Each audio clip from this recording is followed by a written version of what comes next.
আজকের এই ভিডিওটি অত্যন্ত গুরুত্বপূর্ণ হতে চলেছে, তাই সকলের কাছে অনুরোধ করব ভিডিওটিকে শেষ পর্যন্ত দেখুন। সেখানে ভারত একটা তরফ, অন্যদিকে পাকিস্তান এবং বাংলাদেশ আরেকটি তরফ, এবং এদেরকে উস্কানিমূলক মন্তব্য, উস্কানিমূলক ষড়যন্ত্র এবং উস্কানিমূলক বার্তা কারা দিচ্ছে? সেটা হচ্ছে আমেরিকা। হ্যাঁ, ভারত, রাশিয়া এবং চায়না একটা সংগঠন করার চেষ্টা করছে বটে, কিন্তু চীনকে কখনোই বিশ্বাস করা যায় না। রাশিয়া অবশ্যই ভারতের বিশ্বস্ত বন্ধু। বাংলাদেশ তাদের বিশ্বস্ত বন্ধু ছিল ভারত, কারণ 1971-এর মুক্তিযুদ্ধের সময় ভারত যথাযথ বাংলাদেশের হেল্প করেছে, পাশে দাঁড়িয়েছিল। কিন্তু এই মুহূর্তে বাংলাদেশের প্রচুর মানুষ ভারতের সঙ্গে থাকলেও মূলত যারা ক্ষমতাবান শ্রেণী তারা কিন্তু রয়েছে পাকিস্তানের সঙ্গে। তার কারণ আপনারা জানেন, করিডোর থেকে শুরু করে এই যে আমেরিকাকে বিভিন্ন সাহায্য দেওয়া, সাহায্য ঠিক বলা ভুল, মানে তাদের যে হেল্প, তারা যেটা চাইছে, তাদের যে পরামর্শ, সেগুলোকে সম্মত জানানো, এবং এই যে সেন্ট মার্টিন দ্বীপ, এই সমস্ত বিষয়ে যা দেখা যাচ্ছে তাতে বাংলাদেশের ক্ষমতাবান লোকরা তারা কিন্তু আমেরিকার পাশে রয়েছে। আর আমেরিকার পাশে এই মুহূর্তে বা পাকিস্তানের পাশে রয়েছে আমেরিকা, ফলে দুয়ে দুয়ে চার করে মিলিয়ে দেওয়ার একটা চেষ্টা করছে বাংলাদেশ আর পাকিস্তানকে আমেরিকা। আপনাদের মনে থাকবে 1971-এ যখন যুদ্ধ হয়েছিল, সেই সময় এই পাকিস্তানের হয়েই কিন্তু গলা ফাটাতে এবং আমরা বিভিন্ন রকম হেল্প করতে দেখেছি আমেরিকাকে, কিন্তু বাংলাদেশের সঙ্গে সেই সময় ছিল না আমেরিকা। আর আমেরিকা কখনোই চায়নি পাকিস্তানের থেকে আলাদা হয়ে যাক বাংলাদেশ বা পূর্ব পাকিস্তান। তবে ভারত সেটা করে দেখিয়েছিল, এবং সেই সময় রাশিয়াও ছিল ভারতের পাশে।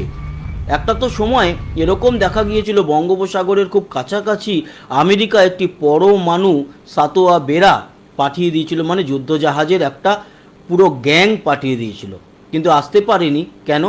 তার আগে থেকেই সেখানে রাশিয়া তাদের পরমাণু জাহাজ নিয়ে পজিশন নিয়ে রেখেছিল।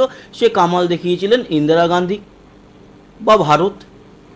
আর এবার পরিস্থিতি আরেকটু অন্যদিকে। কেন?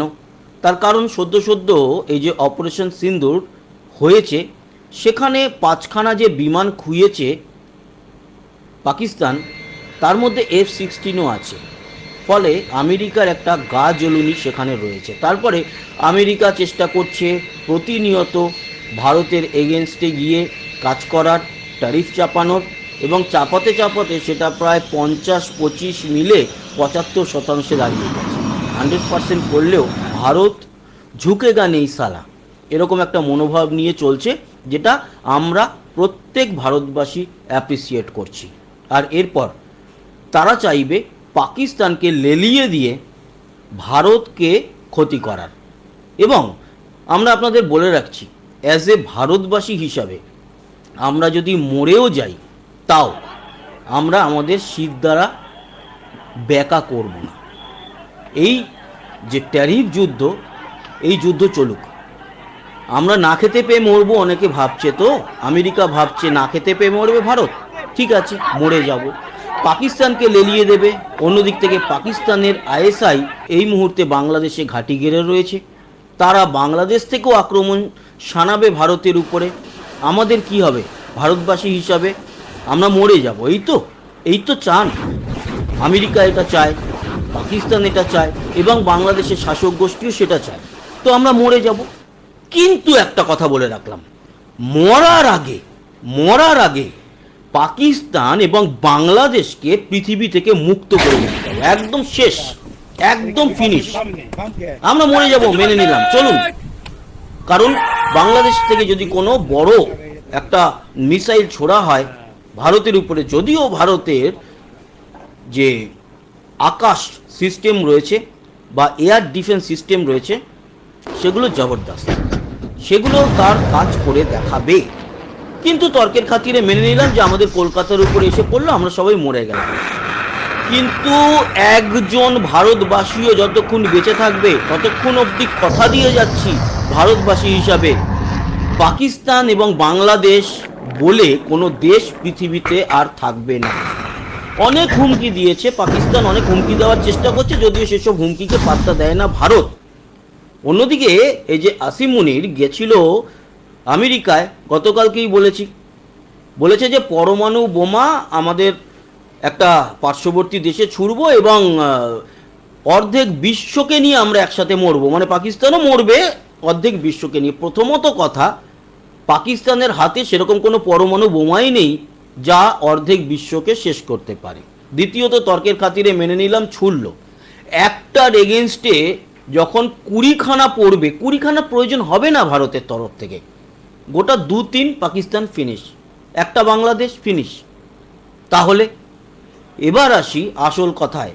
এগুলোও আসল কথা ছিল, যাই হোক না কেন, বাংলাদেশকে যে তাতিয়ে বাংলাদেশকে ধ্বংসের মুখে নিয়ে যাচ্ছে আবারও পাকিস্তান, সেখানে অনেকে খিল্লি করছে ভারতকে।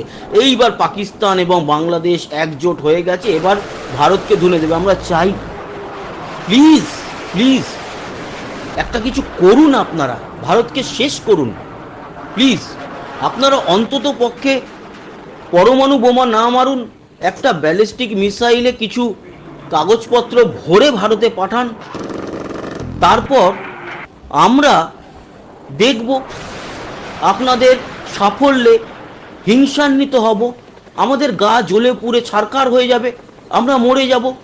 কিন্তু ওই যে বললাম, একজন ভারতবাসীও যতক্ষণ বেঁচে থাকবে ততক্ষণ কথা দিয়ে যাচ্ছি আমরা তো মরে যাব। আপনারা আক্রমণ করবেন, আমরা একবারে সঙ্গে সঙ্গে ফিনিশ হয়ে যাব। কারণ আমাদের এই যে এত বিলিয়ন বিলিয়ন ডলার আমাদের বাজেট ধরা রয়েছে, বা কয়েক হাজার হাজার কোটি টাকা, প্রায় 80-90 হাজার কোটি টাকা যে বাজেট আমাদের প্রতি বছরে ডিফেন্সের, এগুলো আমরা কি করি বলুন তো? এইগুলোকে আমরা বিয়ে বাড়িতে খরচা করি।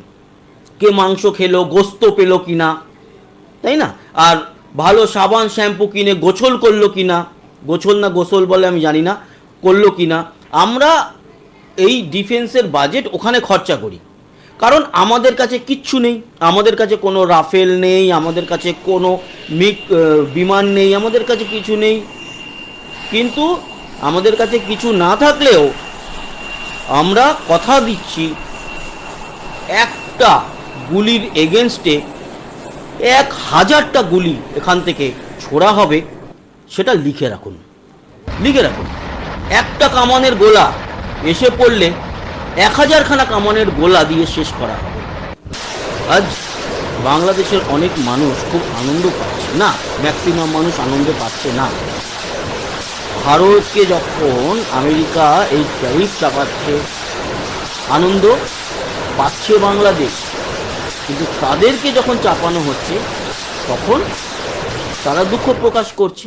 আবার পাকিস্তানের উপর ট্যারিফ নেই বললেই চলে, বা অনেক কম, কারণ এখন ডোনাল্ড ট্রাম্প তার ফ্যামিলির যে ক্রিপ্টোকারেন্সির বিজনেস, সেই বিজনেস পাকিস্তানে খুলে ফেলেছে। ফলে ডোনাল্ড ট্রাম্প এখন আমেরিকাকে চালাচ্ছে না, চালাচ্ছে হচ্ছে গিয়ে তার নিজের ফ্যামিলিকে। আর আমেরিকারও বেশ কিছু বুদ্ধিজীবী বারবার বলছে ভারতের পেছনে লাগতে যাবেন না, ভারতের পেছনে লাগতে যাবেন না। চোরায় না শোনে ধর্মের কাহিনী, এইবার আমেরিকাও কিন্তু বিরাট বড় ধাক্কা খেতে চলেছে। লিখে রাখুন, বিরাট ধাক্কা খাবে। আর ধাক্কা তো পাকিস্তান এমনি খেয়ে আছে, তারা তো শুয়ে পড়েছে, তারা এখন আর চীনের পাশে নেই। চীনও কিন্তু একেবারে কান রগড়ে দিয়েছে, তারা একেবারে লুটিয়ে পড়েছে ডোনাল্ড ট্রাম্পের পায়ে। ফলে ডোনাল্ড ট্রাম্প একটু পছন্দ করে, একটু ভক্ত সমাগম হবে, একটু আমাকে তোয়াজ করবে। ওই মোসাহেব রাখতো না আগেকার দিনে, রাজা তারপরে নবাবরা, সে মোসাহেব হচ্ছে গিয়ে পাকিস্তান। ডোনাল্ড ট্রাম্প বলবে যে ভারতের উপরে আমরা 50% ট্যারিফ চাপাবো, ঠিক না বেঠিক? পাকিস্তান বলবে ঠিক হুজুর ঠিক। এই রকম মোসাহেব রেখেছে। আর সেই মোসাহেবই বা মোসাহেবদের সাপোর্ট করে বাংলাদেশের মানুষরা, মানুষ নয়, আবার মাফ করবেন, বাংলাদেশের যে সরকার গোষ্ঠী, অবৈধ সরকার গোষ্ঠী, তারা কি করছে? তারা তাদের ট্যারিফটা খানিকটা কমিয়ে নিয়েছে। ভালো, 0% ট্যারিফ হোক বাংলাদেশের আমেরিকাতে, কোনো অসুবিধা নেই। কিন্তু সমস্যাটা হচ্ছে গিয়ে তারা কাদের হাতে পায়ে ধরে এটা কমাচ্ছে? পাকিস্তানের। আর একটা জিনিস মনে রাখতে হবে, বাংলাদেশের প্রতিবেশী আমেরিকা নয়, বাংলাদেশের প্রতিবেশী কিন্তু পাকিস্তান নয়, বাংলাদেশের প্রতিবেশী ভারত।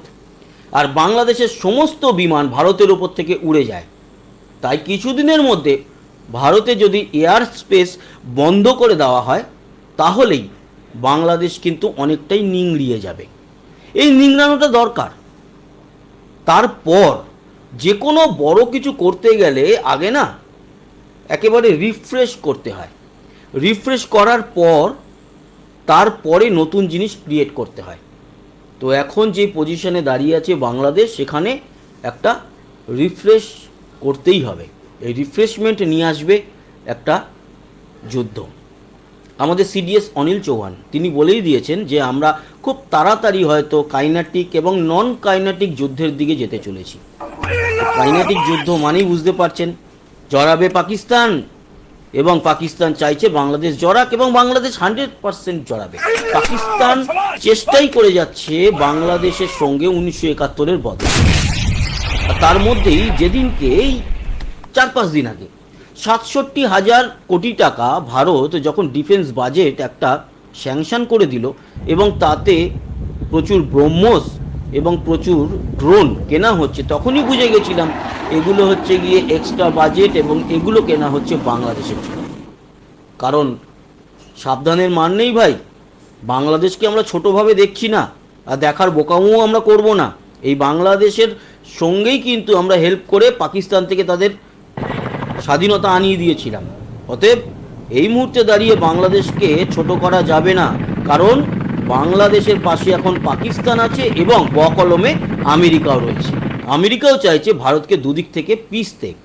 এই পেশার জন্য একদিক থেকে পাকিস্তানকে যেরকম আসিম মুনিরকে ডেকে খাওয়াচ্ছে, সেরকম ইউনুস সহ বাকি বাংলাদেশের এই অবৈধ সরকারের যারা হোমরা চোমরা তারা কিন্তু আমেরিকার সঙ্গেই রয়েছে। নিয়মিত ভিডিওগুলি দেখতে হলে আমাদের সঙ্গে থাকুন।